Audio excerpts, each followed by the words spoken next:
유쾌한 남자들의 시시콜콜 토크쇼 김프로쇼 지금 시작하겠습니다. 저는 김프로입니다.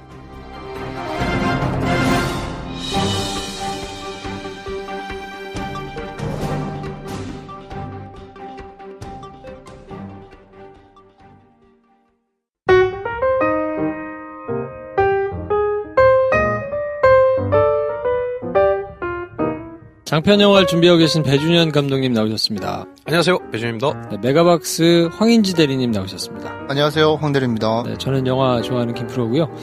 이번 주까지 영화가 많지 않아서 큰 작품이라고 해봐야, 그러니까 개봉하는 영화가 네. 뭐 개들의 섬, 여중생 A 뭐 요 정도 있을 텐데 네.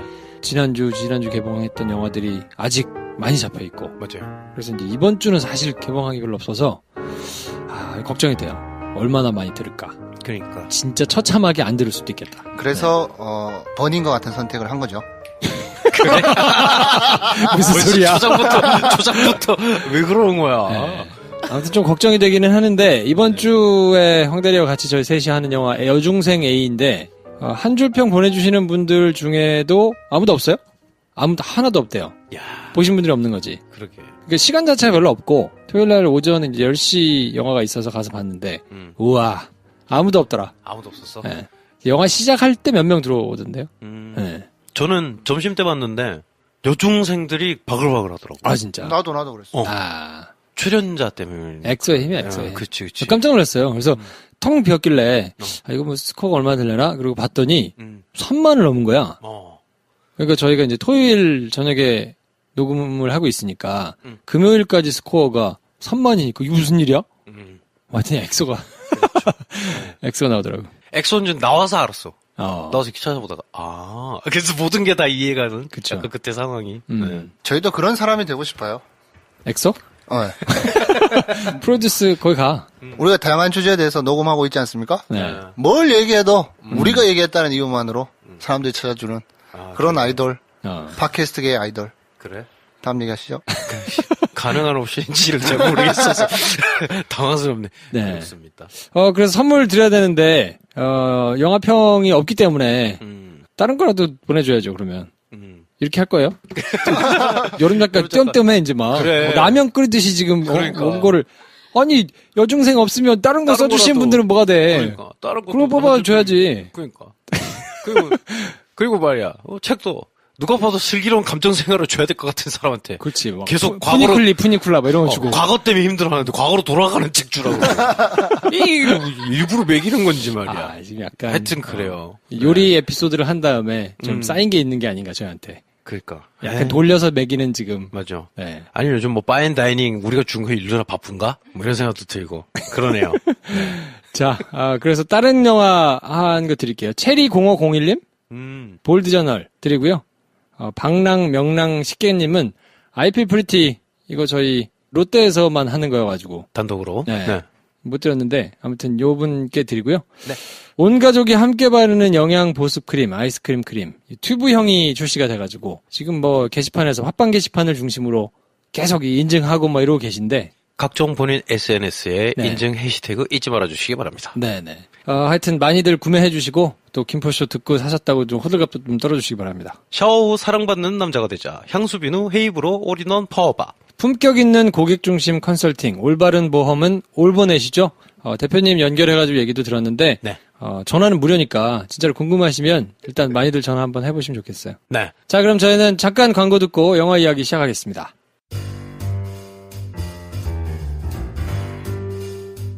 자 이번 여중생 A는 사실은 이제 개들의 섬을 하려고 했었는데 네.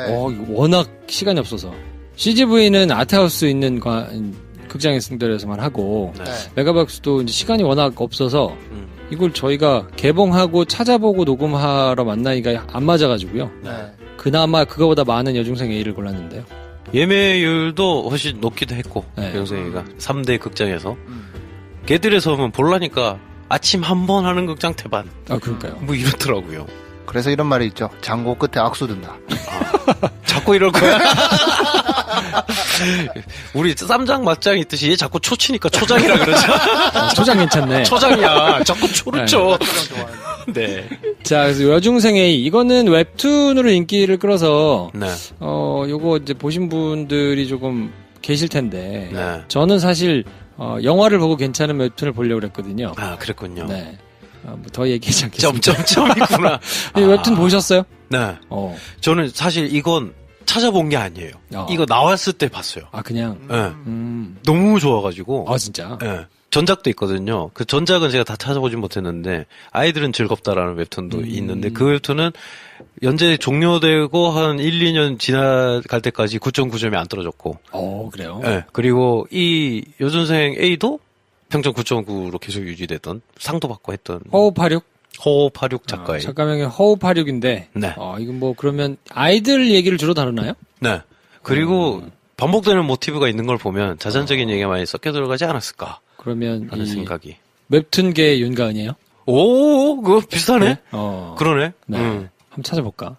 근데 아무튼 저는 이제 얘기만 듣고. 네네. 웹툰은 직접 못 봤는데, 야, 도대체 어떤 만화였길래 영화가 이렇게 나왔지? 라는 생각이 조금 들긴 했거든요. 많이 좀 바뀐 것도 있고, 근데 어쩔 수 없이 선택한 것도 있는 것 같아요. 그건 뭐 나중에 얘기를 드리겠지만. 웹툰이 더 길 테니까. 그렇죠. 좀 완전히 다를 수 있겠네요. 네. 어쨌든 그래서 매체의 차이를 뛰어넘는 게 좀 힘든 것 같아요. 아무래도. 네. 축약돼야 되기도 하고, 극적이어야 되기도 하고. 근데 또, 그럼 우리가 항상 하는 생각이, 야, 이 콘텐츠가 좋으면 이게 뭘로 해도 다 된다 하는 콘텐츠도 있고, 야, 이거는 요렇게만 했어야 되는 거구나 라는 게 있는데, 후자 쪽이 좀 더 뭐 이렇게 하면 너무 흑백 논리일 수도 있겠지만, 그 매체에서 다른 매체로 옮겨지기 힘들면 힘들수록 원래 작가가 선택한 것과 자기가 할 수 있는 것에 더 영향을 쏟아 부었다는 얘기가 되니까, 그러면 좀 더 상업적이고 대중적이라기보다는 좀 자기 작가의 색깔을 잘 집어넣어서 그걸 성공시킨 예술성으로 더 평가를 받는 콘텐츠들은 아마 좀 그런 경향이 있지 않나. 근데 이렇게 얘기를 하면, 야, 강풀 원작은 다 영화가 됐고 다 잘 됐는데 웹툰이나 영화랑 비슷하게 재밌는데 하면, 강풀은 그럼 너무 대중적이고 예술성이 떨어진다로 굳이 또 해석해가지고 악플을 다시는 분들이 계실 텐데, 내가 강풀 얘기를 안 했으면 안 다뤘겠지만 괜히 얘기했네. 강풀 영화가 잘 안 됐죠? 뭐 스코어가 그렇게 막 좋지는 않아요. 네, 강풀 웹툰을 원작으로 한 것들은 영화로 잘 안 됐고, 배 감독님이 한 말을 편하게 좀 저의 말투로 바꿔보자면, 그래, 코너 속 코너. 네, 마블처럼 하면 돼요. 그렇지. 뭘 어려워. 우리한테 그렇지. 완벽한 바이블이 있는데. 그러네. 네, 마블의 시네마틱 유니버스를 참고해가지고 웹툰 시네마틱 유니버스를 잘 구성해야 되는데, 네네. 이제 결과들을 여러 가지 보면 알겠지만 진짜 쉽지 않다. 쉽지 않은 것 같아요. 네, 잘된 거는 지금 뭐 흥행에 성공한 신과 함께 정도? 그거 말고는 웹툰을 기반으로 한 것들을 성공한 사례가 많이 힘드니까, 오히려 미생 같은 경우는 이제 기니까, 긴 호흡에 드라마로 옮긴다 그러면 그래도 원작의 그런 호흡을 가져갈 수 있으니 어느 정도 이제 재미가, 그 결이 유지되는 것 같은데, 네. 영화라는 매체 자체가 그렇잖아요. 그 여러 가지 시간대든 뭐 원작이든 어떻게든 길게 봐도 2시간 안에 다 축약을 해야 되니까, 네. 영화만의 호흡으로 바꾸는 데 있어서는 정말 장인 정신이 필요하다. 네. 하려면 마블처럼 해라.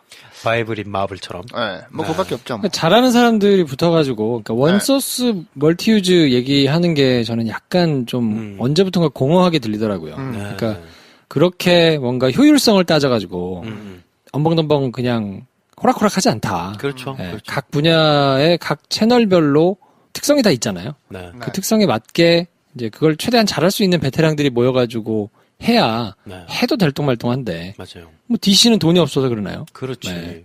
야, 너무 슬퍼지네. DC 생각만 하니까. 그렇지, 걔네가 돈이 없어서 그런 건 아닐 텐데. 그러니까. 예. 네. 근데 DC도 옛날 DC와 지금 DC가 있잖아요. 그냥 마블과 지금 DC라고 하면 성공한 집안과 망한 집안처럼 여겨지는데, 사실 DC에서 만든 슈퍼히어로들이 그 놀란 형님의 배트맨 시리즈도 있고 한데, 문제는 잘하는 집안에 그 좋은 DNA 가지고 해도 트렌드를 잘 읽고 있어야 된다.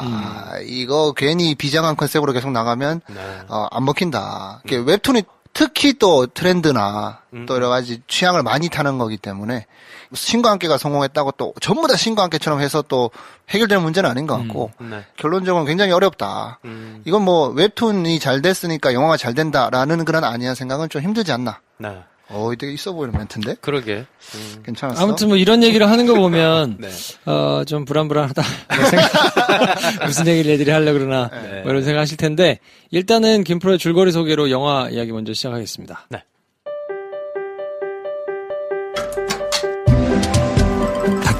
조심해야 돼. 역시 다크야. 글을 아주 잘 쓰는 중학생 미래는 술주정과 폭력을 일삼는 아버지 때문에 늘 주눅이 들어 생활하고 있습니다. 아빠 몰래 온라인 게임상에서 만나는 사람들과만 마음을 터놓고 지내죠. 미래는 현실 세계에서는 처음으로 같은 반 친구인 태양과 백합에게 마음을 열지만 생각지도 못하게 뒤통수를 맞고 힘들어합니다. 그리고 유일한 취미생활인 온라인 게임마저 서비스가 중단되자 더 이상 살아야 할 이유가 없다고 생각하게 되죠. 미래는 과연 어떤 선택을 하게 될까요? 여중생 A입니다. 누구 기다리는 거야? 한 줄평을 한번 해볼까요? 뭐 지난주부터 저희가 이제 그 한 줄평 해가지고 마이크 집수하고 같이 올려드리는데 그러니까 그런 걸 하대? 네. 왜 하필 빨간 마이크예요? 빨간 책방 따라하는 거예요? 파란색, 빨간색과 파란색. 방송을 들으란 말이야. 방송 몇 번 얘기했는데 지금. 진짜 너무. 나 모르겠대. 주인의식이 없다, 너무. 내 방송 아니잖아. 내가 한번 나 듣는다고. 아, 그래. 이게 내 방송이 아니라는 게 아니라, 내가 나온 방송은 다 듣는다. 지불량 만든다는 거 아니야? 왜? 지구가 나를 중심으로 돌아가는데. 아니 뭐 이렇게 띄엄띄엄 들으시는 분들도 계실 테니까 네네. 그 빨간색 마이크는 빨간색은 어쨌든 저희 성향상 조금 비추다. 그렇게 추천하지는 않는다. 네. 근데 이제 마이크가 많으면 할 말이 많다. 네. 마이크가 없으면 할 말이 뭐 그렇게 있는 건 아니다. 복잡하네. 그렇죠. 파란 마이크는 추천한다. 근데 왜 추천하면서도 할 말 별로 없는 영화 있잖아. 예를 들면 뭐가 있죠? 스탠바이 웬디. 스탠바이 웬디, 뭐 이런 거. 그래? 굳이 막 극찬을 막 추천을 하겠는데 막 그냥 앉아가지고 그 영화 얘기만 하느라고 시간 가는 줄 모르고 이런 거 아니야? 진짜 웃긴다. 지가 그게 모르겠대. 나는 네가 그런 파란 마이크 한 개짜리를 우리가 그렇게 지수로 부르진 않았지만 네가 하는 워딩이 있어요. 뭔데요? 나 재밌던데? 이런 다음에 30분 동안 셧업하고 있는 방송들을 전부 파란 마이크 한 개인 거야, 임마. 뭐 재밌던데? 그거구나. 이러고 치잖아. 그런 영화들. 근데 이걸 뭔 말을 해요? 막 이러잖아. 그러면 난 뭐 괜찮았어. 이러고 한 20분 동안 침묵을 지키는 영화들. 막 그냥 재미삼아 해보는 거니까. 자, 네. 한 줄평. 여중생의 한 줄평. 배 감독님 어떻습니까? 야, 이게 근데 인스타에 올라간다고 하니까 조금 좀 신중해야 된다는 생각이 드네. 열심히 하라고 한 거예요. 네. 족적이 돼서 남을 수 있어, 다. 미래보단 환희. 미래보단 환희. 네. 이거 괜찮다. 네. 미래보단 환희. 그런 느낌이었어요. 황 대리님은요? 그 여중생 A 관한 영화잖아요. 저는 한 줄평 이렇게 정리해봤습니다. 영화 감독 F.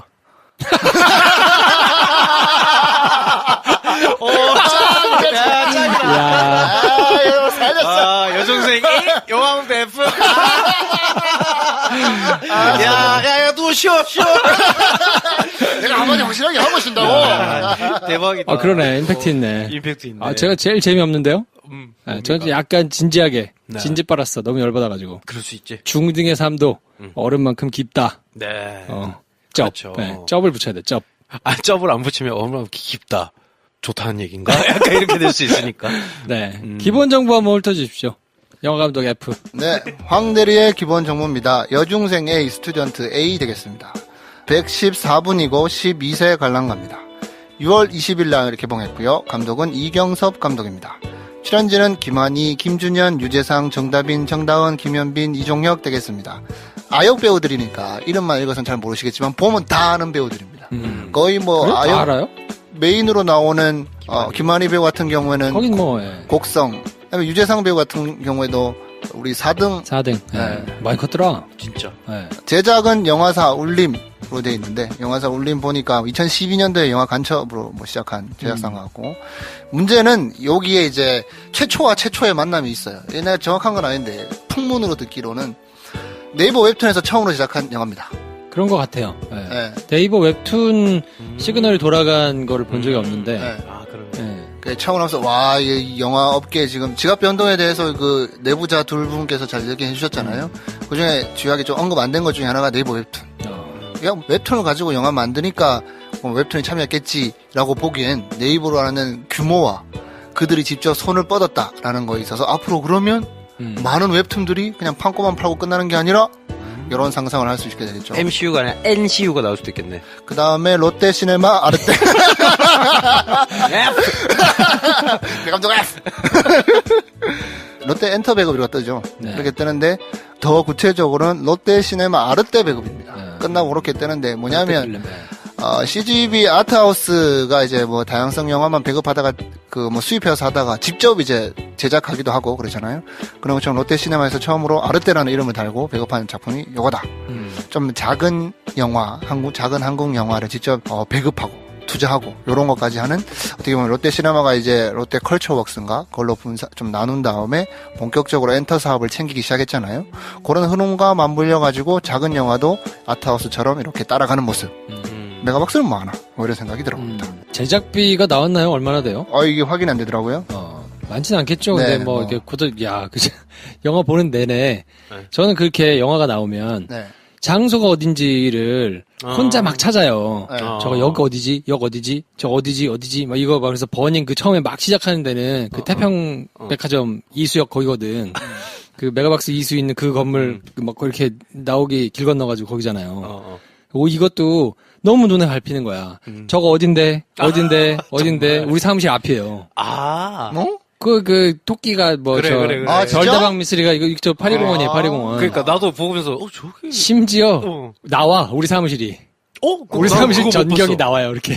아 진짜? 나 그거 못 봤는데. 왜냐면 근데 중간에 한참 계속 저기 맞는데 저 파리공원인가 아닌가 이게 계속 그걸 찾다가 나도 한 번쯤 저게 비슷한 데인가? 여긴가 생각했었어. 그러다가 나중에 이게 너무 그게 막 짜증이 막 나다가 빡 풀렸던 게 목동 아파트 단지가 옆에 있잖아요. 그 목동 아파트 2단지가 이렇게 멀찌감치 뿌에서 안 보이는데 맞구나 했는데 나중에 그냥 빼박으로 다시 돌아와선가 탈슨 친구가 다시 돌아와선가 이렇게 잡히는데 우리 사무실이 보여. 진짜? 나 못 봤어. 그 조금만 신경 썼으면 나도 확신할 수 있었겠구나. 그렇죠. 아무튼 난 그 바닥이랑 그 전경이랑 나무들이 있는 게 비슷한 공원이 상당 맞나? 부분을 그래서 파리공원에서 찍고 학교에서 찍고 그리고 역 뭐 한두 군데 가고 그치. 뭐 이랬으니까 그죠. 뭐 그렇게 많이 돈이 들지는 않았을 거고 그쵸. CG 뭐 이렇게 조금 들었을 텐데 그건 네. 배우들도 뭐 아역이다 보니 다들 뭐 개런티라고 해도 그렇게 뭐 크지 않았을 어느 정도 나왔을까 좀 궁금하기는 한데 그렇습니다. 자 그러면 감독에 대해서 한번 훑어주시죠. 이경섭 감독 중앙대 문예창작과 단국대 영화 콘텐츠 전문대학원 석사를 마친 1980년생 감독입니다. 이분은 축지법과 비행술이라는 단편이 있었어요. 오달수 씨 나오는 거. 네. 그것 때문에 저도 알고 있었어요. 이런 단편이 있었네? 하던 그 양반이 이번 여중생 A 감독이 됐다는 소식을 제가 여중생 A가 영화 된다고 했을 때부터 좀 기사를 찾아봤거든요, 사실. 장미래를 누가 해? 김환이? 개말고 그럼 누가 해? 하면서 약간 안심이 됐다가 감독 누구지? 하다가 혼자 막 생각하기로 영화가 된다. 윤광원 감독이 하면 좋겠다 이런 생각도 한번 했었어. 그렇지. 근데 또 하지는 않을 것 같기도 하고 뭐 하여튼 이런저런 생각을 하다가 이경섭 감독이라고 기사가 떴길래 찾아본 적이 있었는데 그때 처음 저도 이분의 필름을 찾아봤었어요. 축지법과 비행술이라는 단편이 있더라고요. 단편이 이제 여러 개가 좀 있고. 네. 그리고 이터널이라는 2009년 3분짜리 단편이 있답니다. 제1회 서울국제 초단편 영화제 관객상. 그리고 2012년에 축지법과 비행술이라는 오달수 씨가 나오는 단편. 2014년에는 권율 배우가 나오는 미성년이라는 장편이 있어요. 85분짜리. 포스터가 되게 인상적이네. 네. 2016년에는 다시 단편을 또 한 편 찍으셨습니다. 어둠에서 빛이 흘러나오는 소리. 그리고 2018년 여중생 A. 제가 근데 이분 영화를 보지를 못해서 어떤 결이 닿아서 어떻게 그걸 사용했는가에 대한 이야기를 제가 해드릴 수는 없는데 그래도 조금 난감함, 어려움을 겪고 있는 어떤 주인공이 특이한 누군가를 만나서 일어나는 소소한 성장 혹은 모험담 같은 이야기가 반복되는 모티브인 것 같아요. 이 감독님이. 제가 이제 줄거리 같은 걸 좀 찾아보니까. 일면 뭐 자선적이거나 뭐 이런 영향이 좀 있을 수 있겠네요. 네. 그래서 아마 좀 그런 걸로 이분이 연출하면 할 수 있겠다. 뭐 이렇게 해서 발탁이 된 경우가 아닐까. 라는 생각이 들고. 그러면 이걸 영화화 한다고 했을 때 감독님이 많은 부분을 축약을 해야 할 텐데 어떤 식으로 축약을 하고 무엇을 부각할까를 생각을 했지 않겠어요? 그래서 정말 눈에 띄게 달라진 게 몇 개 있거든요. 그 지점에서 저는 이걸 이렇게 바꿨구나. 그래요. 왜 그랬는지는 알겠는데 나 같으면 이걸 이렇게 바꾸지 않았을 것 같은데 하는 게 있더라고요. 2부에 스포일러 포함된 거 할 때 좀 네네. 자세하게 한번 들어보기로 하고. 네. 근데 또 보고 났더니 이걸 근데 웹툰을 안 본 사람들이 2시간 안에 보기에 이렇게 집중하는 거 말고 뭐 또 다른 방법이 있었을까 했을 때 뭐 일관되게 한 것 같다 라는 생각도 들고 하여튼 쉬운 작업은 아니었겠다라는 생각이 들었어요. 오히려 네이버에서 돈을 좀 써가지고 드라마로 좀 제대로 했으면 어땠을까 하는 아쉬움도 계속 들고 아무튼 그런 아쉬움이 남는 영화였습니다. 제가 느끼기엔 이 원작 웹툰은 저는 안 본 입장으로서 굉장히 많은 팬들을 가지고 있지만 영화화하려는 시도는 좀 어렵지 않을까. 일단은 여중생 그들이 이제 주인공이 되는 이야기라 인지도 있는 성인 배우가 나오기도 힘들고 그렇다고 또 뭐 이름만 되면 또 관객 동원이 확보된 그런 아역 배우가 우리나라에 있는 것도 아니고 네. 이런 상황에서 뭔가 드라마든 영화든 성공이 좀 굉장히 난이도 있는 프로젝트가 아닌가. 그렇기 때문에 선택한 감독의 많은 선택들이 굉장히 눈에 보이고 굉장히 실망스러웠다. 뭐 이런 생각이 듭니다. 그렇군요. 뭐 여기서 그냥 할 얘기 다 끝내려고 굉장히 실망스러웠다. 이렇게 일단 평론가들 평점은 나쁘다고 해야 되는지 좋다고 해야 되는지 잘 모르겠는데 많지는 않아요. 네. 평식오빠는 안 봤고요. 네. 장영엽 씨가 3개 행복하자 아프지 말고 자이언티 노래 패러디한 건가? 그 가사 그대로 양화대교? 네. 어. 별 생각 없이 쓰신 것 같은데. 박꽃 씨가 2개 주셨는데 우주와도 같이 복잡하고 깊은 아이들의 감수성을 너무 단편적으로 그린 건 아닐지. 저랑 비슷해요. 네. 그리고 이제 최재필 씨하고 서정환 씨는 너무 길어가지고 네. 네. 뭐 한마디라고 한 줄 평이라고 소개하기는 좀 그렇고 근데 두 분 다 공이 2개 반씩 주셨으니까 뭐 그렇게 좋은 평점은 아닌 것 같은. 생각보다 평점이 높아서 놀랐네요. 그래요. 그러니까 이게 아마 주제 때문에 그런 것인가 하는 생각이 조금 들기는 한 것 같아요. 저도 보고. 네. 그렇죠. 웹툰 중에 그림이 시원시원하고 콘티가 죽이고 막 하는 웹툰들이 많잖아요. 스코를 막 내리면서 볼 때 막 화려하고 막 이런 보는 맛이 있는 게 아니고 한 장 한 장 이렇게 보고 있게 되거든요. 역동적이지가 않아요. 그림 자체가. 그래서 저는 콘티를 어떻게 짜야 되지? 라는 생각이 들더라고요. 그리고 혼자 생각하는 거. 그러니까 영어로 치면 나레이션이 빡빡하게 있거든요. 얘 생각을 우리는 읽으면서 얘가 근데 우두커니 서 있거나 누군가를 보고 있거나 뭐 이런 그림들을 이렇게 보게 되는데 이거 어떻게 찍어? 그럼 나레이션이 계속 나올 거야? 나레이션이 계속 나오면서 애들이 이렇게 인형처럼 서 있을 거야? 안 되잖아. 그걸 어떻게 했을까라는 생각을 했는데 촬영적으로는 좀 시도를 한 게 좀 있더라고요. 웬만하면 다 롱테이크더라고. 호흡을 안 끊고 가려고 그러고 생각보다 많이 움직여요. 인물이 움직이거나 할 때는 그렇지. 공간 안에 침투하면서 그걸 계속 끝까지 따라가던가 아니면 그냥 대화를 하는 평범한 대화도 한 장 한 장 얼굴이 이쁘게 찍으려고 하는 게 아니고 그냥 그치. 그 공간에 덩그러니 놔두고 계속 보게 만드는 식으로 한다던가. 다가 손으로 내려왔다가 다시 네. 올라갔다가 막 이렇게 그렇죠. 하는데. 그러니까 거기서 야 진짜 짜낼 대로 짜내서 했구나 라는 생각이 들어서 야 이걸 이렇게 해? 라고 그냥 쉽게 말하기엔 좀 원작을 좋아하는 사람으로서는 고민을 많이 했겠다. 근데 결과가 근데 대단히 성공적이라고 볼 수 없겠다 라는 생각에 아쉬움이 있다. 네. 어떤 분들한테 추천을 해야 되나요? 400개 정도 관해서 이제 쭉 내려가는 추세인 것 같은데. 네. 엑소의 누굽니까? 수호. 네, 그 친구가 아무래도 이제 팬덤이 조금 있어서 그 네. 친구를 보려고 하는 사람들이 꽤 있는 것 같은데. 네. 그분들에게 추천합니다. 그분들한테는 네가 추천 안 해도 봐. 그 사람. 뭘 추천까지. 그래도 잘 이렇게 카바 쳐주다가 제가 이렇게 얘기하면 참 그렇지만 전 여중생애를 추천합니다. 모두에게. 웹툰 여중생애를 추천합니다. 아니, 솔직히 저는 영화를 보고, 네. 웹툰 뭐 그냥 패스라고 생각했는데, 네, 뭐. 이렇게 좋다고 그러면 한번 좀 보고 싶다는 생각이 좀 들긴 하네요. 네. 네. 스타일이 있어요. 그래서, 이 사람은 뭔가 자기 게 있다. 아, 그게 내용도 그렇고, 전개도 그렇고, 그림도 그렇고, 뭐가 있네. 좀 대단하네. 라는 생각이 들긴 했거든요. 다 보고 재미없다? 별로. 영화랑 비슷하네 할 수도 있겠지만, 그래도 웹툰을 아예 안 보는 사람은 없잖아요. 한 번이라도 접해보지 않은 사람 드물잖아. 호호86의 여중생 A라는 웹툰은 한 번 볼만한 웹툰이다. 라는 생각이 들어서 영화 말고 웹툰을 추천한다. 자, 황 대리님은 누구한테 추천을? 좀 추천 안 할 것 같아요. 안 한다. 네. 뭐 너무 이 더운 날 네. 주말에 시간을 써서 행복한 주말을 만들기 위해 극장 가시는 분들이 많을 건데. 네. 심지어 월드컵 중계를 포기하고 가시는 분들, 메가박스 월드컵 중계합니다. 많이 봐주시고요. 월드컵 주요 경기도 안 보고 가시는 분들이 많을 건데, 과연 이 영화가 그들에게 어떠한 즐거움과 감동과 의미를 주는가 했을 때는 많이 부족하지 않나. 담백하게 얘기해 봅니다. 처음에 여중생 A 예매하고 극장에 딱 들어섰을 때 여중생들이 많길래 진짜 약간 감동받았어요. 그냥 그걸로. 그 나이대를 그린 웹툰을 그 나이대 애들이 많이 보나 보다. 완전 착각한 거지.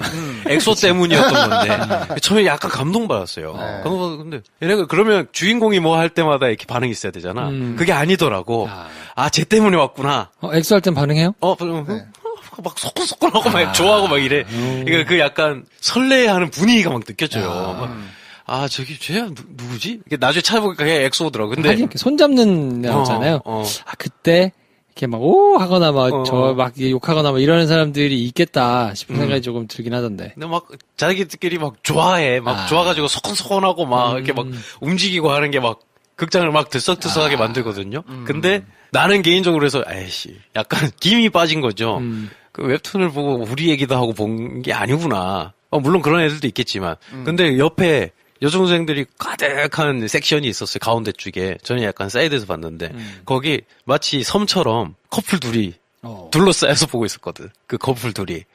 그 커플 중에 한 분이 우시더라고. 영화 끝나고. 이렇게 막 그러면서 막 울면서 있더라고요. 그래서 되게 묘한 경험이었어요. 그러니까 여중생 A를 보는 엑소 팬 여중생들과 그들의 삶과는 약간 떨어져 있는 대학생 커플인 것처럼 보이는 그 중에 한 분이 막 울고 그래서 남자친구가 손수건 주고 이러고 있더라고요. 뭔가 약간 묘한 기분. 위로가 되긴 하겠다. 근데 나는 이거 그냥 실망했다고 그냥 나와도 되는 건가? 하여튼 뭐 그런 생각? 울 수도 있죠. 뭐 대동 여지도 보고 우는 엄세아도 있는데 뭐. 뭐 그분을 뭐라 하는 게 아니라 울면서 재미없었다. 울면서 그분도 울면서 눈물 닦으면서 영화가 왜 이래 이럴 수도 있어요. 그럴 수 있죠. 그럴 수 있죠. 세아는 참고로 잘 지내고 있습니다. 잘 지내고 있습니다. 예, 여러분. 굉장히 모델로 열심히 바쁘게 지내고 있습니다. 그럼요. 네. 그리고 또 이런 분들도 있었어요. 여중생 A 웹툰을 좋아해서 영화로 안 보고 싶다는 사람들도 있더라고요. 그럴 수 있을 것 같아요. 네. 그런 분들한테는 추천합니까? 그래서 저도 그건 동의해요. 여중생 A를 만약에 내가 너무 좋았고, 좀 많이 남는다. 간직하시라. 마음에. 그러면 영화가 약간 훼손시킬 수 있다? 약간 그런 기대는 못 미치는 게 있어서. 하지만, 김환희의 발견이라고 할 수는 있는 것 같다. 김환희. 네. 혼자 끌고 가더라고요.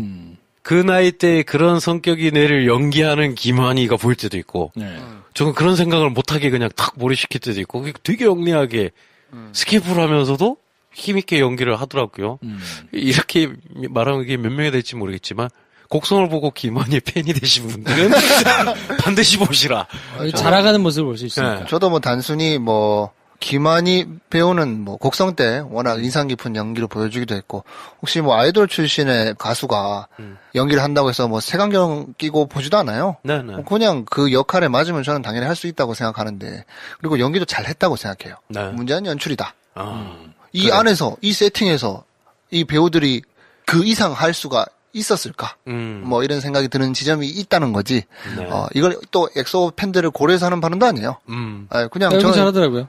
네, 연기 잘 해요. 아니, 딱 나와서 중간에 한참 이제 보다가 보니까, 야, 아이돌인데, 연기까지 잘하면, 이제 어정쩡한 배우 하겠다고 이렇게 하고 있는 친구들을 어떡하지? 라는 생각이 덜컥 들더라고요. 또, 임시완 이제 배우라고 부르잖아요. 임시완 배우 굳이 아이돌이라고 색안경 끼고 이제 보는 시절도 많이 지난 것 같고. 그럼요. 아이돌로 데뷔했지만 잘할 수 있는 역량을 찾아서 잘하는 모습도 보기 좋고. 네. 엑소 화이팅! 그 한마디를 하기 위해서 이렇게 많은. 네. 아무튼 그렇습니다. 저는 시간과 돈을 조금 예민하게 생각하시는 분들, 그러니까 내가 영화를 고르는 데 있어서 이거를 볼까 말까. 내가 이렇게 좀 예민하신 분들 있잖아요. 네. 그런 분들한테는 비추고요. 보지 마시라. 굳이 극장 가셔가지고 찾아볼 필요는 없을 것 같고. 그렇죠. 근데 그걸 넘어가신 분들이 있거든요. 전혀 다른 포인트에서 뭔가를 찾아보려고 하거나, 영화를 굉장히 많이 보거나, 이런 분들한테는 만듦새가 완전 후져가지고 조금 그거는 좀 포인트가 다른 것 같은데 네. 지금 배 감독이 계속 얘기한 그럼 이걸 어떻게 만들었어야 되지? 뭐 이런 거를 찾아본다거나 그럼 이런 부분을 어떻게 다르게 했으면 좋았을까? 뭐 아니면 윤가은 감독의 영화와 왜 다른가? 어떻게 다른가? 뭐 이런 거를 비교해보고 싶다. 뭐 이런 포인트로 영화를 보시는 분들 있잖아요. 돈과 네. 시간 상관없이. 그렇죠. 그런 분들은 아이들 영화 보기 좋아하는 분들은 가서 보시되 아이들 영화로 감동을 받고 싶으신 분들 말고 네. 아이들 영화가 어떤 거는 이렇게 하면 잘하는 거고 그렇죠. 이렇게 하면 조금 안 나오는 거구나라는 걸 비교해보고 싶으신 희한한 취미가 있으신 분들만 한번 가서 보시면 좋겠는데 네. 몇 명이나 있을까요? 거봐, 두 분이 얘기한 것보다 그냥 김한희 팬들 보세요가 훨씬 심플하고 아니 왜냐면 김한희 팬들도 곡성을 보고 그치. 기대가 돼서 봤다가 쌍욕할 수도 있지. 그럴 수도 있지. 네. 그럼 김한희만 봐. 이래야 되지. 그치. 근데 김한희만 보고 있을 수도 없고. 하여튼 그러네요. 네. 근데 저는 정말 김한희 배우가 마지막 장면 때쯤엔 약간 시간이 몇 년 점프된지 애매하게 지나 있잖아요. 네. 그러면서 막 혼자 상상하게 되더라고요. 나이를 더 먹어. 고등학교를 졸업해. 대학생이 돼. 그래서 계속 연기하겠지? 하면서 어떤 배우가 됐을까? 라는 기대를 그냥 혼자 했어요. 이 영화를 보고 나서. 훌륭한 배우가 돼 있을 거예요. 네. 네. 정말, 김한희 배우는. 뭐 이미 훌륭한 배우니까요. 아프지 말고 행복하라는 게 한 줄 평이 아니라 김한희 배우에게 하고 싶은 얘기가 되는. 뭐 그 배우 걱정은 따로 안 하셔도 걱정할 게 많죠. 그래요. 네. 걱정이 아니라 잘 되면 내가 좀 빌붙을 수 있지 않을까. 네, 이 방송을 꼭 들어주시면 좋겠는데. 김한희 자, 배우. 그러면 저희는 잠깐 쉬고 스포일러가 포함된 여중생 A 이야기를 이어가도록 하겠습니다. 네. 이 에피소드에는 영화에 대한 스포일러가 엄청 많이 포함되어 있습니다. 난 말했어요, 분명히.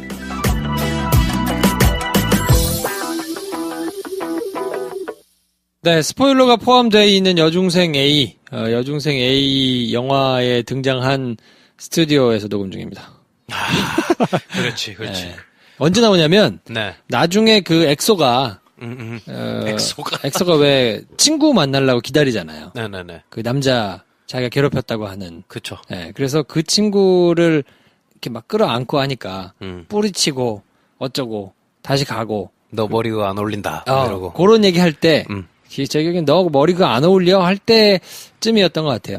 그치, 왜냐면 반대각으로 찍었을 테니까. 네, 반대로 저쪽을 보여주는데 이제 목동에 있는 저희 오피스텔 빌딩 커다랗게 뒤에 이렇게 나와. 그게 우리 건물이었군요. 우리 건물이에요. 난 그 공원이 계속 나올 때 그 바닥이랑 트랙처럼 있는 그런 색깔을 저게 익숙했죠. 저런 데가 맞나? 라고 생각을 하면서 에이 설마 내가 아는 데인데 그럼 진짜? 이러면서 봤거든. 저는 익숙했던 장소는 흑석동. 마지막에 제가 잠깐 지냈었는데 거기 조금 구조가 독특해서 기억하고 있거든요. 옆에 도로가 있고 그 사람이 다니는 인도가 있고 옆에는 작은 마을이 되게 아래쪽에 이렇게 깔려 있어요. 거기 육교가 되게 인상이 남는 게 계단에 이렇게 양옆에 세모로 이렇게 돼 있잖아요. 한쪽 사다리는 없고 여기는 엘리베이터만 돼 있고 여기 계단 올라가는 뭐 그런 것도 많이 있겠지만 하여튼 딱 보자마자 거긴가 싶었는데 흑석동이더라. 제일 마지막 장면. 제일 마지막에. 그거는 이제 찾다가 흑석동 거기 아닌가 생각을 하는데 김이 빠졌어. 왜냐면 버스 정류장역에 이름이 나오더라고. 그래서 요거는 좀 재미없다. 긴가민가 하는 데는 저는 딱 확인해서 좋았죠. 놀이공원은 어디야 그럼? 놀이공원 잘 모르겠어요. 나는 그 놀이공원이 어딘지 너무 궁금해. 제가 가본 놀이공원은 아니더라고. 근데 그래서 그거는 뭐 제 데이터베이스는 없는 것 같고. 그 정도 사이즈의 그 정도 놀이공원이 어딘가 좀 궁금해지더라고요. 그러면 저기일 수 있지 않을까요? 서울랜드. 서울랜드, 과천. 서울랜드 정도 돼야 그렇겠네. 사람 좀 적고 그러지 않을까 싶고. 야, 놀이공원 안 가본 지 되게 오래됐다? 이런 생각을 했어요. 가장 최근 놀이공원 언제 가봤어요? 나는 자주 가죠. 그러니까 그래서 물어본 거야. 애들 때문에 자주 가죠. 근데 이제 에버랜드를 한번 갔다 왔다가 여기는 이제 오지 말자. 왜? 너무 길어서 줄이. 뭐 동물원이 짱인 것 같아. 과천 서울대공원이 가성비 짱인 것 같아요. 동물원 안 가본 지 진짜 오래됐는데. 놀이공원 언제 가봤어? 언제 가보고 안 가봤어? 놀이공원을 직접 들어가 보진 않았고 작년에 거기다 차를 대고 떡볶이를 먹으러 간 기억이 있네요. 그래? 그 전에는 한참 전이야? 그 전에는 한참 전인 것 같고 서울에 있는 데인데 하여튼 마지막에 신토불이라는 떡볶이집 있어요. 유명한데요? 유명한데. 그렇구나. 네, 거기가. 아차산 어린이대공원. 아니, 광진구? 난 그것 때문에 얘기한 게 아니라 갑자기, 여름 작가가 맛있다고 하니까 갑자기 빈정이 확 상했죠. 그 떡볶이 맛있단 말이야. 거기 진짜 맛있는데. 진짜. 갑자기. 이해간다, 이해가. 고개를 끄덕끄덕하면서. 진짜, 내 라면이 맛있다고 했을 때 내가 느꼈던 기분이야. 그렇지. 굉장히, 아닌가? 굉장히 빈정상하네. 그러니까, 내가 어떤 정보에 대해서 얘기할 때, 여름 작가가, 라고 할 때 기분이 안 좋거든요. 그런 느낌? 네. 아무튼, 아차산이었던 걸로. 여중생 A 어쨌든 좋았던 점을 얘기를 좀 먼저 해야 될 텐데, 네. 뭐 일부에서 이제 얘기를 많이 했으니까 김환희 배우의 연기가 좋더라고요. 네. 네. 김환희가 없었으면 재앙이었지 않았을까. 저는 뭐, 당연히 좋았는데, 너무 좋아서 버거워 보였어요. 무슨 얘기냐면, 엔딩을 볼 때 그 감정을 잊을 수가 없는데, 너무 어려운 상황이잖아요. 자, 버스 타고 흑석동에서 다 보내고, 촥 걸어가다가, 뒤로 한번 석 쳐다보고, 걸어가다가, 한 테이크야. 편지를 보고, 힘들면 울어도 돼. 그걸 한 테이크로 가잖아요. 네. 와, 진짜 힘들었겠다. 저는 정확히 다른 생각을 가지고 있습니다. 김환희 배우가 이미 명배우란 전제하에 가장 하기 편하게 환경을 조성한 거다. 라고 오히려 저는 생각해요. 그러니까 어렵게 찍었잖아요. 세팅도 타이밍 다 맞춰야 되고 그 나레이션 끝날 때 이렇게 해야 되고 하는데 어쨌든 그러면 그 상황을 내 리듬으로 하면 되거든. 근데 만약에 그걸 쪼개 찍잖아요. 그러면은 뭐 얘기하고 타는 거 보여주는데 타는 그 친구를 따로 찍고 그 다음에 빠이빠이 하는 걸 찍고 하면 빠이빠이 하는 상황이야 하고 그때 버스가 있는지 없는지도 몰라. 그렇게 찍으려면. 왜냐면 스태프들이 그 차도 쪽에 다 우르르 있으면서 김한희 배우 얼굴 찍어야 되거든요. 그럼 버스가 없을 거야. 카메라를 보고 빠이빠이를 해야 돼. 그리고 카메라를 보고 빠이빠이 하는 걸 그 얼굴을 찍어야 되니까 그때 이 감정을 해줘야 돼. 그러니까 그런 식으로 쪼개 찍으면 내가 느끼는 상황을 잘하면 끝나는 게 아니고 그냥 한 컷 한 컷 그냥 만들어야 되는 거거든요. 감정도 만들고 타이밍도 만들고 시선 자 여기서 여기로 가는 것처럼 이렇게 봐주세요. 그럼 뒤돌아보고 따로 찍고 하면 주변에 스태프들밖에 없는데 자기는 그걸 해야 되는 상황? 사실 오히려 이게 더 그냥 스킬로만 해야 되는 상황일 텐데 이거는 그냥 힘줘서 찍으면서 야 네가 뭔가 한번 여기서 해라 해서 그냥 탁 풀어준 느낌? 그래서 그걸 해냈다? 이런 기분이 들기도 했다. 저도 뭐 그 연기를 못했다는 게 아니라 하기는 잘했고 뭐 그게 그 배우한테 쉬웠는지 어려웠는지는 뭐 잘 모르겠지만 근데 제가 보고 안타깝다라고 느끼는 지점은 그렇게 해도 안 와닿아요. 그러니까 그게 문제인 것 같아요. 그치, 뭐 그건 저는 그치. 이미 그 전에 빈정이 많이 상해가지고 그래. 막 오열하는데 막 좀 그러더라고요. 뭐 그럴 수 있죠. 그래서 그 장면 보고 울 수도 있을 것 같아요. 연기 잘했고 뭐 거기서 주는 메시지에 뭐 감동을 받았을 수도 있는데 어떻게 쌓여왔나를 생각해 보면 거기서 감동받기는 정말 쉽지 않을 것 같다. 그쵸. 혼자 따로 놀고 있는 느낌, 약간 그런 느낌이 들었습니다. 그게 좋다는 칭찬인 거죠. 연기 잘했다는 거예요. 그렇죠. 근데 어쩔 수 없이 웹툰이 그림체가 간단한 그런 웹툰이라서 상상력의 여지가 굉장히 많이 들어가거든요. 그걸 뛰어넘을 수 있었을까? 라는 생각이 애초에 들어요. 그러니까, 그래서 거기서 막 눈물이 막 뚝뚝뚝뚝 떨어지는 장면도 있고, 정말 얘가 여기서는 감당이 안 될 텐데, 그냥 마음이 딱 얼어붙어가지고 무표정하게 서 있는 이런 장면들이 있고, 그때 얘가 이런 생각을 하네? 굉장히 섬뜩하면서 불쌍한 장면도 있고 한데, 그럼 활자이면서 내가 읽은 거고, 얘의 표정은 사실은 표정이 디테일하지도 않거든요. 그림에서는. 근데 그렇게 디테일하지도 않은 그냥 단순한 그림에서 애가 눈물을 왈칵 쏟아서 막 울 때 내가 상상한 그 이상으로 어떤 배우가 어떻게 한데 그게 될까? 라는 생각이 지금 다시 돌이켜보면 저도 이 얘기를 들어보니까 마블 코믹스를 영화로 옮기는 것과 한국의 웹툰을 영화로 옮기는 거는 제 근본적인 차이가 있을 것 같다. 특히 드는 생각은 한국게 더 힘들 것 같다라는 생각이 드는 게 뭐냐면 마블 이제 시네마틱 유니버스 영화들을 많이 봤잖아요. 보고 저도 관심이 생기니까 코믹스를 보지 않겠습니까? 또 여러분 신촌에 있습니다.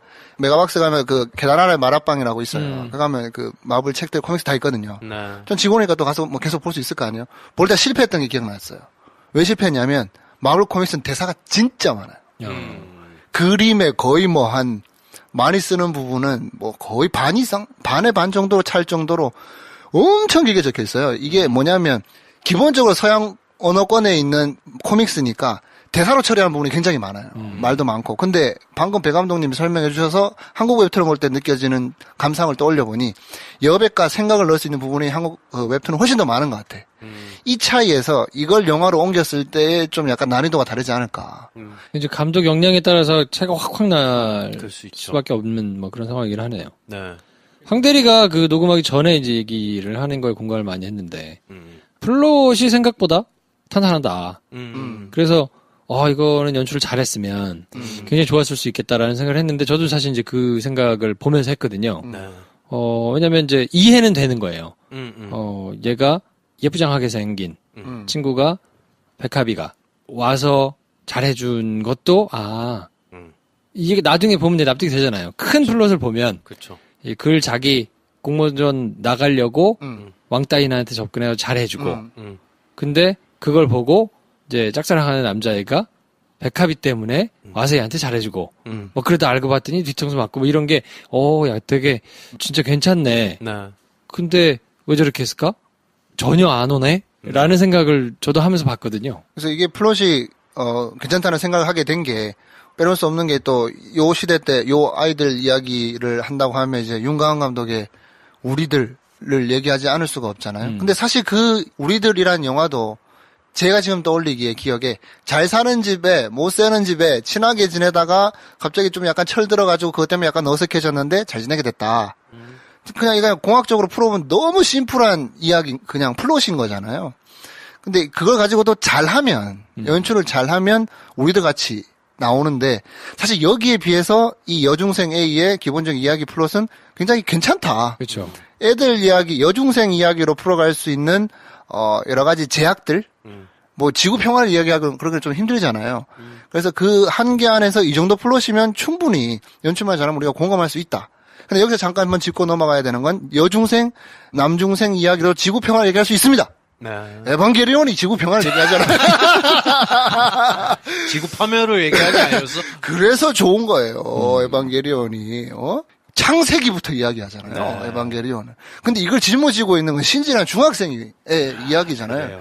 비장할 수 있고 세계 평화 얘기도 할 수 있어요. 네. 근데 좀 애니메이션이기도 하고 이게 조금 약간 좀 장르가 다르니까 할 수 있지만 그런 약간 많이 앞서간 훌륭한 작품에 비할 건 아니고 그냥 현실적으로 보자면 여중생 이야기로 다룰 수 있는 주제와 한계가 어느 정도 있는 상태에서 이 정도 풀로 너무 지금 다이렉트하게 우리가 눈에 딱 보여서 좀 약간 이야기 너무 뻔한 거 아니야 할 수 있지만 그 이야기 플롯 자체는 괜찮다. 네. 라는 생각이 들었던 거죠. 와, 아쉽다 생각했던 게, 플롯이 되게 좋잖아요. 스리슬쩍 사라져버리는 사람들이 되게 많아요. 근데 영화 속에서 네, 보면. 그렇죠. 가족도 어느 순간 없어지고. 태양이 태양이도 갑자기 쑥 없어졌죠. 없어지고. 뭐 얘가 중2, 중3 때 얘기야. 1년 동안 학교 생활 얘기야. 라고 하고 들여다보면 누군가가 사라졌다는 게 나한테 더 이상 상처를 주지 못한다의 의미로 받아들여져서 주변이 그래서 다 이제 화사해지는 쪽으로 가거든요. 1년 동안의 과정이 웹툰에서는. 근데 이게 2시간 동안 하려니까 봄이야, 가을이야, 여름이야, 얼마나 지난 거야 이것도 모르겠고 사건이 계속 나오는 거예요. 계속. 그것도 딱 대놓고 요거 다음에 요거, 요거 다음에 요거 이게 계속 오니까 이게 아예 리얼해 보이지가 않더라고요. 그래서 좀 이입하기가 좀 힘들지 않았나. 근데 그렇죠. 그거를 최대한으로 잘하려고 어쨌든 영화적으로 만들려고 했을 때 그나마 각색을 하고 영화화됐을 때 가장 눈에 보이게 성공한 점은 좀 콘티인 것 같아요. 우리들이라는 영화를 빼고 뭐 학창 시절을 다룬 뭐 수많은 우리나라의 콘텐츠들, 뭐 드라마도 있었을 거고 뭐 다른 영화들도 있었을 텐데 야 이렇게 화창하고 밝은 낮의 학교를 찍는데 이렇게 얘가 가기 싫게 만드는 촬영을 하다니 라는 생각이 들더라고요. 다 자기를 보고 있거나 자기 뒤에서 뭔가 수군대고 있거나 아니면 내가 들어가기 힘든 진영을 딱 갖춰놓고 나를 기다리고 있거나 하는 식의 압박감을 주는 방법을 되게 많이 고안을 했다? 예를 들면 뭐 미래가 교실에 들어가기 직전에 얘를 따라가는 걸로만 해도 얘가 교실 들어가기 정말 싫겠다. 굳이 근데 그걸 안 끊고 쭉 한 컷으로 따라가서 얘를 자리에 앉혀요. 앉힌 다음에 끝난 것도 아니고 교실에서 자기를 이렇게 막 에워싸고 있는 불편한 시선들을 다 보여주고 그 카메라가 또 때로는 카메라 앵글 막 바꿔가지고 하늘에서 막 찍어 누르는 것처럼 백합이랑 미래가 바로 옆자리에 이렇게 앉아있는 장면을 보여준다던가 하는 굉장히 중요한 롱테이크들이 많이 나오는데 그때는 분명히 웹툰이 못한 어떤 효과를 바라고 정확하게 고안한 샷들이 성공한 게 아닌가. 일례로 직부감을 하면 이제 하늘 위에 바로 위에 천장에서 보는 것처럼 찍은 장면들이 있는데 하나는 백합이 뭐 필통 떨어뜨려서 다시 죽고 하고 자리에 앉은 상황이고 그 옆에 있는 미래가 교과서 이렇게 넘겨가서 보는 장면이거든요. 그때 미래는 요 책상의 넓이가 굉장히 넓어 보여요. 얘는 맨날 거기서 앉아가지고 아무도 신경 안 쓰는 존재이니까 교과서나 보고 있었던 거야. 쉬는 시간이든 뭐 점심시간이든 자긴 그게 굉장히 편한 애고 백합이는 똑같이 책상 안에 딱 갇혀 있는데 얘는 그래 본 적이 없는 애거든요. 굉장히 불편해 보이고 근데 그거를 직부감으로 찍지 않고 그런 느낌을 주는 컷을 고안을 하려면 나레이션을 넣던가 아니면 미래가 백합이를 쳐다보고 백합이가 미래를 쳐다보고 백합이가 막 다리를 떨든 눈물을 막 글썽이든 뭐 이래야 되는데 그럼 너무 심판데 너무 극화되어 있는 상황인데 그런 우려를 불식시키는 굉장히 심플하면서도 정확한 컷 뭐 이런 거 몇 개가 여중생의 웹툰을 보면서 전혀 기대하지 못한 명장면들이 나오곤 했다. 뭐 그런 점에서 그냥 막 한 건 아니구나. 각고의 노력 끝에 몇 개를 건졌구나. 뭐 이런 생각이 들고. 또 장점이 뭐 있을까요? 선생님 캐릭터는 어땠어요? 굉장히 싫었어요. 싫었어. 그렇지. 김프로님도 같은 생각? 이종혁 배우의 선생님? 그러니까 저는 이제 그 지점에서 이게 사람이 아닌 것 같다는 생각이 자꾸 들었거든요. 네. 선생님은 캐릭터만 부각돼가지고 그 사람이 가진 캐릭터의 특정 부분만 극대화된 난을 키우는 것만 막 어떻게 보면 코믹스럽잖아요. 그렇죠. 난만 가지고 막 하는 사람 같이 여중생들의 문제를 다루면서 저렇게 할 일인가? 네. 라는 생각이 드니까 자꾸 저는 이제 방해만 조금 되는 거죠. 그러니까 아예 윤강 감독 영화에서 보면 선생님이 나와서 얘기를 하고 엄마가 나와서 얘기를 하지만 전혀 다른 세계에 있는 사람들이라 네. 그 사람들이 영향력을 못 끼치잖아요. 그게 너무 명확하게 보이니까 네. 오히려 그게 이제 서늘한 게 있었는데 이거는 막 가! 그럼 막 다 들어갔다가 막 나와! 그럼 다 나오고 애들이 선생님이 나와가지고 그렇게 캐릭터의 항연을 펼칠 때는 나머지 아이들도 다 캐릭터처럼 부응하거든요. 그렇죠. 그러다가 선생님이 사라지고 나면 사람으로 돌아와서 또 사람 간에 막 그런 걸 보이니까 계속 내가 어떤 스탠스에서 이 영화를 좀 따라가야 되나? 그러니까 헷갈리는 거예요. 그래서 네. 나는 선생님 나왔을 때는 좀 이 영화가 하고 있는 얘기가 쉽게 줄여보자면 여중생도 심각하다. 여중생도 지금 굉장히 중요한 고민을 하고 있다. 더 나아가서 중학생도 굉장히 힘든 고민을 안고 살고 있다. 이걸 이야기하고 싶은 거라고 한다면 되게 좋게 이해를 해서 중학생 시선으로 봤을 때 선생님이 그렇게 1차원적일 수 있다. 라고 그렇게 설정을 했다고 해도 전 다루고 있는 이야기에 비해 그걸 다루는 방식은 너무 캐릭터들이 1차원적이 아닌가. 이런 생각이 드는 지점에서 좀 아쉬운 것 같고 그 대표적인 예가 선생님이 아닌가.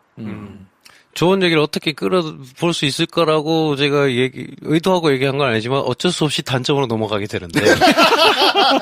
근데 그 난과 이종혁 배우가 분한 선생님 캐릭터가 필요했던 이유가 뭘까 생각해보면 마지막에 가장 하이라이트 때문인 것 같은데. 떨어질 때. 그게 없거든요, 웹툰에. 웹툰에 없어요. 네. 이 웹툰이 한 120화 정도더라고요. 다 보고 나면 선생님이 간디나 링컨 같은 위는 아니지만 그래도 최선을 다해서 뭘 하려고 했던 거네? 라는 게 느껴져요. 웹툰에서는. 네, 그리고 진짜 사람 같아요. 그래서 선생님이 가끔 한마디씩 할 때 너무 야속할 때가 있고, 어떨 때는 저렇게밖에 말 못하나?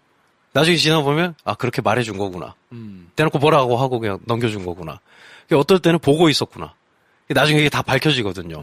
처음에 제가 이제 장미래의 시점으로 따라갈 때는 아무도 나 안 쳐다보고, 근데 나 괴롭히려고만 혈안이 돼 있고, 이런 세상이다가, 나중에 얘가 조금씩 시야가 넓어져요. 여기도 조금씩 생기고, 나중에. 그러면서 이제 그게 보이거든요. 선생님이랑 대화도 조금 하게 되고, 선생님이 얘를 요 정도는 신경 쓰는구나. 근데 그 이상은 자기가 어떻게 할 수 없다고 생각을 하는 사람이구나. 제희도 그냥 또라이가 아니구나. 얘도 뭐가 있구나. 백합이도 이래서 이랬구나. 뭐 이런 게 이제, 그러면서 자기 발전도 스스로, 자기 전공과 자기 발전의 경지까지 가요. 중학교 1년을 보내면서, 주인공이. 그래서 다 괴물들이 아니고 사람이네. 아, 나도 살아도 되는 사람이네. 이걸 깨닫는 굉장히 긴 대서사시인데, 이게 단순화되다 보니까 큰 사건이 있어야 되고, 큰 사건으로 다행히 이런 이상하고 일천전 선생님도 얘가 죽는 건 싫어한다. 정도의 얄팍한 이야기밖에 안 된 점에서 그 가장 큰 차이가 선생님 캐릭터와 마지막 추락의 에피소드로 그냥 빛을 발한 안 좋은 예가 돼버린 거 아닌가. 저는 이제 영화의 톤 자체가 갈팡질팡을 못했다라는 생각이 들었던 한 컷이 뭐냐면 그 마지막에 거인이 나와가지고 네. 받아서 등나무로 이렇게 해주고 거기에 이제 떨어져 있잖아요. 일종의 판타지인 건데 네. 판타지 영화를 볼 때 잘 만든 판타지와 그렇지 않은 판타지를 구별하는 방법이 뭘까 이제 고민하는데 아직까지는 답은 명확하게 못 찾았는데 제가 나름대로 그냥 가지고 있는 기준은 그거거든요. 그러니까 물리 법칙을 거스를 거면 아예 그냥 완전히 다 싹 다 깨져 있는 세상이거나 네. 아니면 세팅이 된 세상이거나 네. 그러니까 둘 중에 하나는 명확하게 선택을 이제 감독이 하는 것 같아요. 그래서 막 날개 달고 날아다녀. 뭐 그런 세상이에요. 네. 여기서는 이런 게 가능한 사람들이니까 그냥 그렇게 다 통용되는 것이거나 아니면 특정한 시간에 특정한 장소에서 특정한 어떤 조건에 들어갔을 때만 뭐 그런 물리법칙이 깨지게 되는. 네. 근데 이제 그게 아니면 여기서 얘기하는 거는 떨어졌는데 등나무로 떨어져가지고 사실 그거를 내가 길드에서 하던 그 거인이 받아준 걸로 그냥 느꼈다 정도로 하고 지나갈 거면 네. 그러면 물리법칙은 사실 깨지면 안 되잖아요. 그렇죠. 그러니까 떨어진 장소는 얘가 하다가 떨어진 바로 밑에 있는 등나무에 이렇게 툭 떨어져가지고 살았어야 되는데 그게 아니지. 저쪽 편이 그치. 한참 그게 너무 짜증났어요. 이게 무슨 얘기냐. 건물이 기역자야. 기역자라서 가로줄과 세로줄이잖아. 기역자. 얘는 이 세로줄에 있는 옥상 위 컨테이너 같은 데서 떨어졌단 말이야. 그치.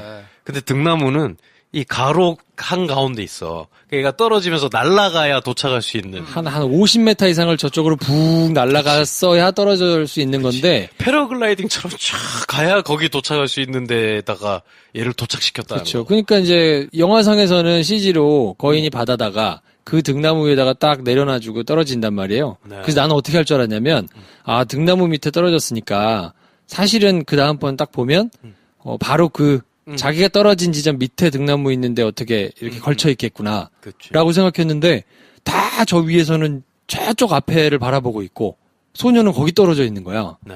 이건 뭐지? 대충 하고 지나간 거지. 그렇죠. 그리고 거기다가 이제 사후적으로 막 판타지가 어떻고 이런 걸 붙이면 이거는 말이 안 되는 거니까 단순히 떨어진 자리 때문이 아니라 네. 이거를 선택을 못했구나. 네. 그러니까 물리법칙을 완전히 다 깬 판타지로 갈 것인지 아니면 왜냐면 그런 큰 거인들이 나오는 거는 활 쏘고 막 이상한 색깔 이상하고 이런 거는 다 길드에서 내가 게임하고 있는 중인 거를 표현해 주는 거거나 그렇죠. 거기서 벌어지는 일들이었는데 마지막 이 장면은 뭐지? 저는 뭐 감독의 선택이 있어빌리티이지 않았나. 디서빌리티. 네. 그거 떨어진 거 바로 받아서 내리면 너무 사실에 기반한 것 같고. 근데 떨어졌는데 그냥 아무 이유 없이 그 날아가서 저쪽에 떨어지면 너무 판타지고. 근데 이 사이에서 한 가지 칭찬할 수 있는 거는 판타지와 네. 현실 세계를 아사모사하게 엮어가면서 그 엔딩이 약간의 여지를 남기는 선택을 하려면 또 책에서도 그 엔딩을 설명하면서 이렇게 떨어지면 죽는 거 그랑도 또 연결을 해놨잖아요. 그러면서 뭐 날개가 달려가지고 이렇게 뭐 하면서 그런 언급들이 있었기 때문에 바로 다이렉트로 떨어진다.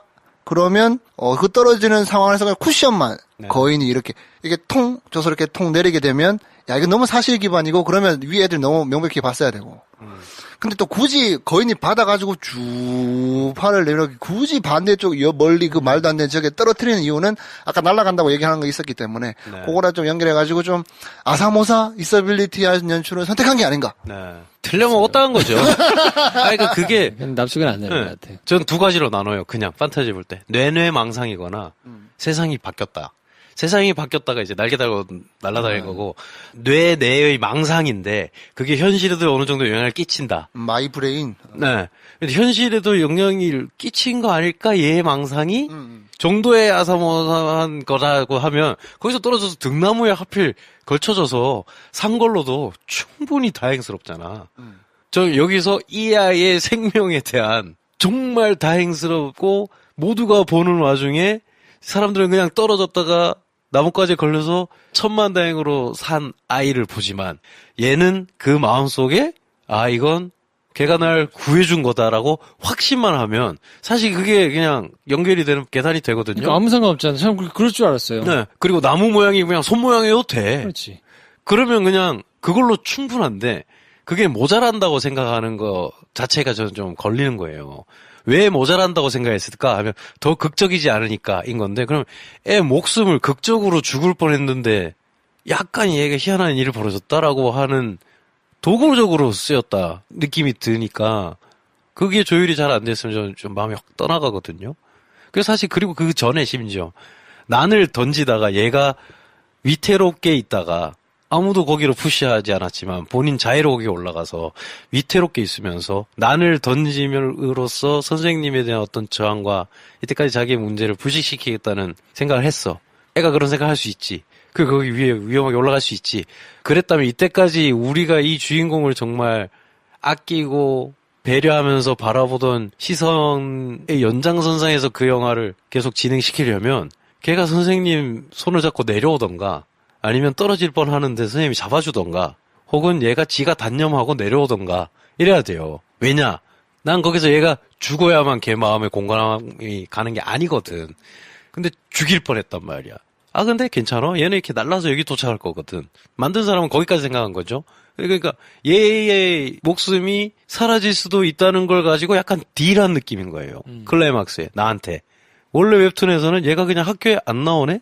오늘은 다시 돌아올 필요 없으니까 라고 혼자 생각하는 말 한마디 정도로 다음 화를 내가 보기가 두려운 마음이 있었던 웹툰인데 여기서는 떨어졌네, 떨어지는 걸 보여주네, 떨어지는 걸 창밖에서 보여줘서 쿵 소리가 났네. 근데 쿵 소리가 한 번 더 나네. 얘가 여기서 여기까지 날아갔네. 어떻게 된 일인지 잘 모르겠어. 까지 가야 이 애의 마음을 위로하고 내가 얘가 다치지 않았다는 걸 안도해야 된다고 여겼다면 얘는 사실 그럼 매드맥스에 나오는 여전사처럼 다뤄진 거예요. 중학생이 학교에서 찍은 영화가. 그러니까 약간 그 지점에서 원작에서 성장과 치유와 위로를 가져오려고 했다는 사람이 얘를 이렇게 몰아붙여서 판타지로 그냥 퉁치는 게 그걸 하기 위한 올바른 전략이었나 라는 생각이 든다는 거죠. 이제 왕따를 다룬 내용이니까 왕따에 대한 내용이 굉장히 많이 나오는데 네. 그거를 볼 때는 단적으로 윤가은 감독 영화하고 계속 대비가 되더라고요. 그러니까 거기서도 왜 친하게 지내다가 왕따의 대상이 옮겨가잖아요. 네. 왕따 대상이 옮겨갈 때 느껴지는 서늘함이 있단 말이에요. 네. 이거 어떡하지? 이야, 저럴 수도 있겠구나. 네. 저거 되게 무서운 트랩이구나. 합리적이지 않구나. 라는 게 느껴지는데, 여기서는 미래한테 있다가 백합이로 옮겨가는데, 동의가 안 되잖아요. 전혀 무섭지도 않고, 그 왕따의 작전을 쓰는 여중생들도 네.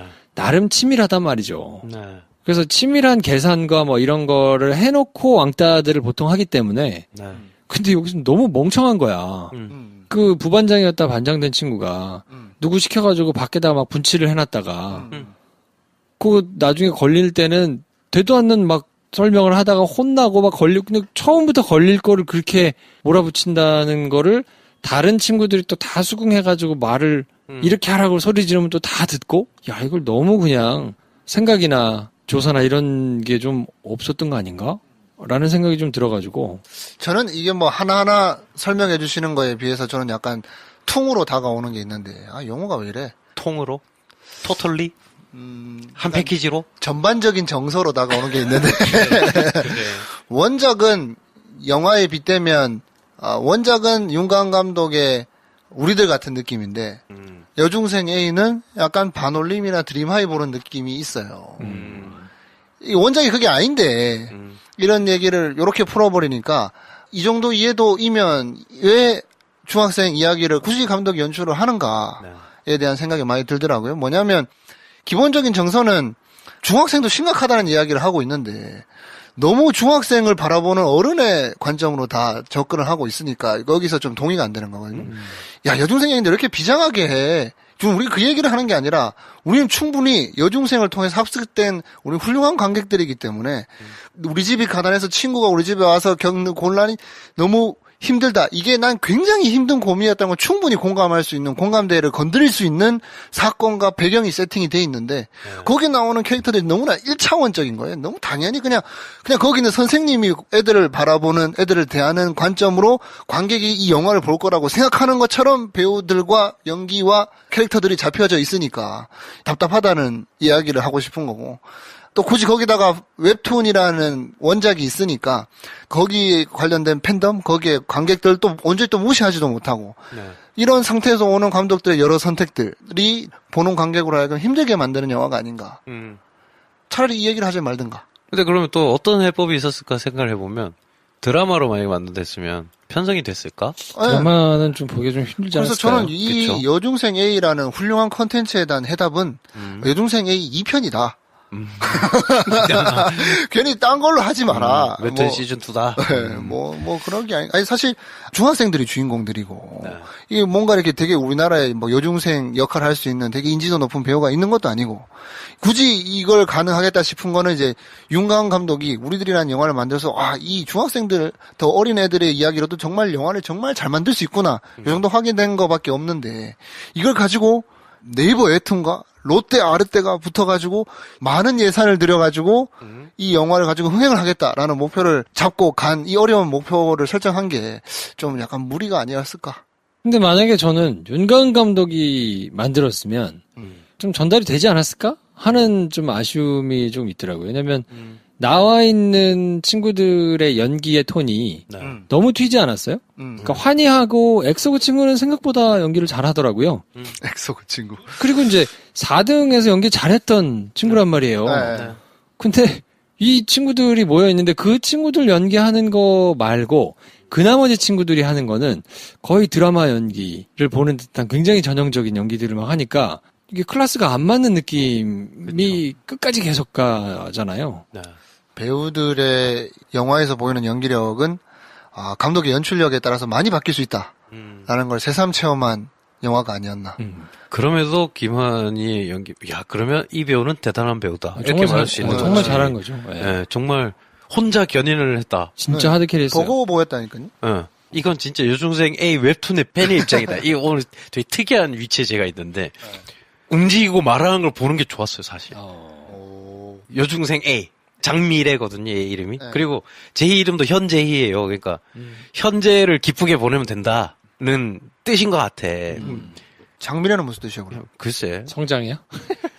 얘가 안 죽었으면 좋겠단가? 아무튼 얘가 미래가 없는 애처럼 보이거든. 장미래 이 말 아니야? 실패. 진짜. 무리했네. 그런 인물들이 어떻게 나와서 어떻게 움직이고 무슨 말투로 말할까 막 이런 게 되게 궁금했거든요. 누가 베꼈냐 뭐 요거 할 때도, 그러니까 난 그냥 이거를 그냥 진짜 졸라맨보다 조금 더 디테일한 그림으로 봤으니까. 진짜 그래요. 그림 진짜 단순하거든요. 근데 얘가 이렇게 자기가 했다고 말하려고 하다가 이렇게 보면 얘가 울고 막 이러잖아요. 그때 저런 표정이구나. 저때 저런 표정을 지은 거구나. 막 이런 게 막 3D 입체로 보이는 것 같아서 좋았는데 그게 영화가 나한테 준 게 아니다는 생각이 자꾸 들고. 그러니까 그 장면은 오히려 굉장한 서스펜스가 그려질 수 있도록. 네. 왜냐면 누가 보기에도 이거는 내가 이거 흔들면 되잖아. 그냥 노트 흔들면 되는 얘기인데 네. 이렇게 간단할 얘기가 이렇게까지 억울할 수 있는가가 사실은 표현됐으면 좋겠다라는 생각이 계속 드는 거예요. 그렇죠. 왜냐면 선생님이 다 끝난 거잖아. 이제 그만해라고 했을 때는 이건 출구 내가 깐다. 그리고 왔는데 안 까진 거니까 그렇죠. 그것만으로도 현실의 답답함을 굉장히 배가할 수 있는 게 있었을 텐데. 네. 근데 너무 아무런 매갈이 없이 그냥 후루룩 지나가가지고. 맞아요. 왜 그러면 이 영화가 그런 식으로 다 겉핥기처럼 지나가 버렸나? 애들의 감정이. 너무 캐릭터를 1차원적으로 그렸다. 라는 얘기는 이제 뭐 1차원적으로 그리면 별로 있지. 항상 우리가 하는 얘기잖아요. 원래는 아니었는데 왜 이렇게 됐나? 해서 또 이제 분량 문제도 있었던 것 같고. 그러면 여중생 A 웹툰에서는 그럼 뭐가 다르길래 그건 좋고 이건 별론가? 라고 했을 때는 애들이 시시각각 표변해요, 표변. 그러니까 그 부반장인 장노란 얘도 당한 게 엄청 많고 백합이를 진짜 좋아하는 애예요. 결핍이 있는 거지. 백합이는 그 노란이를 진짜 무시해요. 근데 엄마한테는 인정받고 싶어. 그리고 미래를 정말 존경해요. 존경한다는 게 들켰을 때 어쩔 줄 몰라 해요. 어디서는 얘가 강자의 위치지만 어디서는 약자일 수밖에 없는, 그리고 내가 약자인 이유는 내가 얘를 좋아하기 때문에 내가 얘한테는 약자일 수밖에 없다. 이걸 애들이 다 서로 느끼고 있거든요. 이태양이라는 애의 경우도 그렇고. 그러니까 그게 시시각각 변하면서 어떨 때는 정말 나의 유일한 힘이 돼주고, 그게 근데 얘네가 작전을 쓰는 게 아니야. 그땐 둘이 같이 있을 수밖에 없어. 유일한 친구 한 명이 있어야 되니까. 막 이래서 이랬다 저랬다 사람이 바뀌고 막 하는데, 이 웹툰을 계속 보면 볼수록 주인공 미래가 안쓰러워지는 이유는 뭐냐면, 미래는 그런 노력을 안 해요. 감정 표현을 안 해. 그래서 벽돌 같아요. 그래서 애들이 따돌리든 욕을 하든 억울한 일을 당하든 항상 있어왔던 일이니까 라고 자기를 계속 속이거든요. 그렇게 계속 가는 과정이 균열이 생기고 팍 감정 표현을 하고 울고 하는 순간을 내가 몇십 화를 보다가 한번 볼 때, 아, 얘도 사람이지. 그래, 너도 네가 이렇다는 걸 인정을 해야 돼. 그래, 할 수 있어. 그 정도 얘기하는 거 괜찮아. 뭐 이런 응원의 마음이 생기는데, 그게 완전히 또 빠지지는 않은 거죠. 백합이는 억울해하고 막 눈물을 흘리는데, 거기 있는 장미래는 저 할 말 있는데 라고 하다가 무덤덤하게 있잖아요. 그러다가 나중에 마지막에 이제 오열하는 마지막 장면을 보면서, 아, 얘가 그래도 자기 감정을 표현할 수 있는 애가 됐구나가 와야 되는데, 갑자기 왜 울어? 이렇게 되는 거지.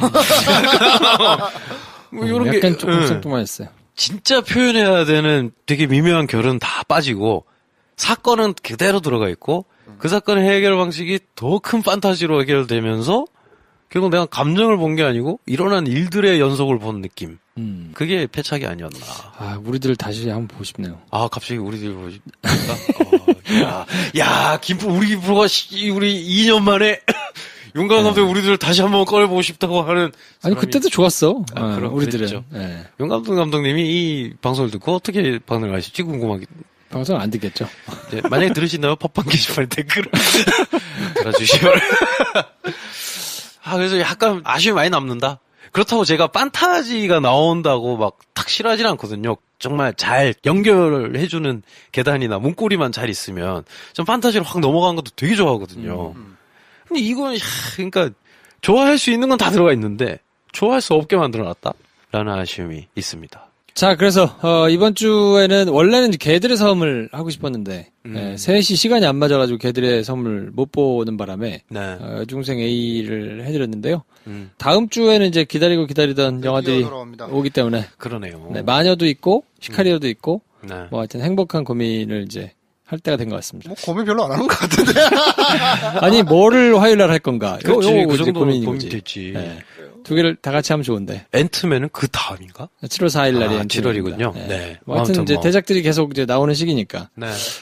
이번 주까지는 뭐 다운로드가 많지는 않겠지만 네. 어쨌든 그래도 우리들이 아니지. 야, 이거 뭐지? 너 나왔어. 진심이 나왔어. 진심, 우리들. 윤관 감독님 사랑해요. 자, 네. 여중생 A 보고 공감하시거나 하신 분들이 있으면 네. 게시판에 남겨주시면 좋겠고 또 이제 의외로 굉장히 좋게 보신 분들도 계실 테니까. 그럴 수 있죠. 네. 뭐 저희가 이제 그거 자체를 허물어뜨리는 건 아니니까. 제가 오해하지 마지막으로 마시고. 말씀드리고 싶은 거는 이 연령대가 나오면서 이 정도의 어떤 그래도 예매율이 지금 탐정에 이어 2위더라고요. 뭐 많은 관객이 막 폭발적으로 보고 계신 건 아니지만 어쨌든 굉장히 인기 있는 아이돌이 연기를 했고 그게 성공적이었고 그리고 굉장히 나이가 어리지만 출중한 연기력을 가진 여주인공이 주연으로 자기 나이대 연기를 정확하게 해내면서 누구를 불편하게 하거나 비꼬거나 문제작으로서 화제를 일으키려고 하는 게 아닌 세상을 어떻게 하면 좀 더 좋게 살아갈 수 있을까에 대한 주제를 진지하게 그래도 고민하면서 최선을 다해서 만든 영화 그리고 그것의 원래 IP는 누군가에게는 깊은 감동을 준 웹툰을 원작으로 한 영화가 만들어진다는 게 이렇게 드문 일인 게 비정상인 거 아닌가 라는 생각이 든다. 이걸 쉽게 말하면 어떤 얘기가 되지, 인자? 수고했습니다. 끝날 때가 됐다. 끝날 때가 됐다. 그만해. 그러니까 이런 영화가 많이 만들어졌으면 좋겠고, 이런 영화가 만약에 많이 나오잖아요. 많이 나오면 서로가 비교가 되는 대상들이 더 많아지면서 사실은 그건 레퍼런스가 많아지는 거거든요. 만드는 사람도 보는 사람도 모두가 행복해지니까 만들 때 잘 만들자. 라는 생각이 듭니다. 알겠습니다. 끝날 때가 이 뭐야 오늘 둘 다. 알겠습니다. 다음 주에 그러면 저희는 또 다른 개봉작 가지고 찾아오고요. 네. 오늘은 이 정도에서 정리하겠습니다. 들어주는 다음 시간에 뵙겠습니다. 감사합니다. 안녕히 계십시오.